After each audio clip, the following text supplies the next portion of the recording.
Hello again, I'm Joanne Ramsden and I'd like to share some more tips for distance learning with our younger learners. This is the final instalment of 5 top tips, and today we'll be looking at assessing language remotely. First, let's talk about observation. Observation always plays an important role in assessment, and that's no different online. Even though we're not in class with our pupils, we need to see that they're continuing to progress. Observing the children in a remote lesson is much more challenging than observing them in the classroom. We have less time and less control over the environment. Even so, there are a number of things we can observe in our daily sessions. Children's body language and facial expression gives us many clues to their current level of motivation. Watch to see if they're participating in TPR activities and action songs. Do they understand and follow instructions? Do they put their hand up to participate? It's a good idea to make a checklist with the items you wish to focus on in each session. Don't try and assess everyone in the same session. Focus on small groups at a time. We can use flashcard games to check understanding of vocabulary. Rather than asking the children one by one to name items, we can play a true or false game, asking the children to put their thumb up if we say the correct name of each item.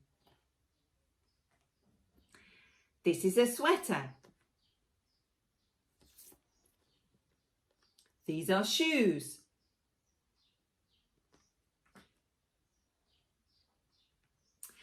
Assessing the children's production of language can also be more challenging when we're teaching remotely, particularly if you have a large class. Confident children will put their hands up and participate, but you may find that some children are reluctant to join in online. So my second tip is to ask parents to send videos. Asking parents to send videos is extremely useful for assessment. We can use these clips to evaluate pronunciation and fluency. These videos can be show and tell. If you're working on clothes, a child could be asked to describe what he or she is wearing.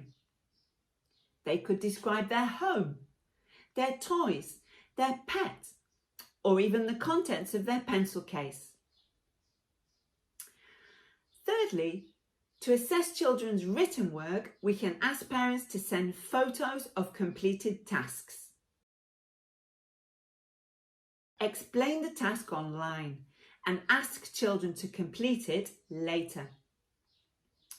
These tasks can range from exercises in their activity books to short texts based on text types they have read. We've been working on postcards in class. Children will each choose a place to draw and then follow a series of simple steps to write their postcard. Photos of the finished product will be used for assessment. We can assess our pupils' listening skills by playing them short listening activities. After completing the activity, ask parents to send a photo to check answers. If you want to assess spelling, for example, if you're working with phonics, you may want to check children's ability to write a particular sound. A short dictation can work well. Limit the number of words each time. Maybe just 5 for this age group. But to make the activity fun, ask them to get out their felt pens and write each word in a different colour. You could ask them to write the words as big as they can or as small as they can. Again, parents can send a photo of the finished dictation. Continuous assessment is the key to evaluating young learners. Choose standards that are ongoing throughout the year. Some children are shy and find the situation very daunting. They may be reluctant to switch on their camera or even to speak English at all. Encourage them to participate in TPR activities and respond non-verbally if they feel more comfortable doing that. Remember to take into consideration the difficult circumstances everyone is facing while evaluating the children's progress. Handpick standards that can be assessed easily. For example, standards such as uses strategies such as pointing and body language to produce simple text are easier to evaluate than works cooperatively in pairs and small groups. My fifth tip is to use self-assessment. Allowing pupils to assess their own contribution to sessions encourages student involvement and responsibility. A traffic light is very visual. Children point to the green light if they feel they are confident that they perform well, the yellow light if they feel they can do the activity, and the red light if they feel they need more time to assimilate learning or they can't do the activity. Use 2 or 3 I can statements at the end of each lesson for children to assess how they feel about their own learning. My Year 1 group has been learning about clothes, so some suitable statements could be, I can say different clothes, or I can say what I'm wearing. Use self-assessment for children to evaluate their own participation in sessions. For example, I understand the story, I can sing the song, etc.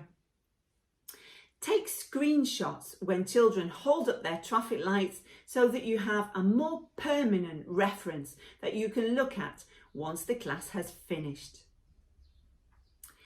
These are my top 5 tips for assessing language in our online sessions. But there are other ways of assessing children remotely. I'd love to hear your ideas. I hope you found today's and the previous videos useful for your online sessions.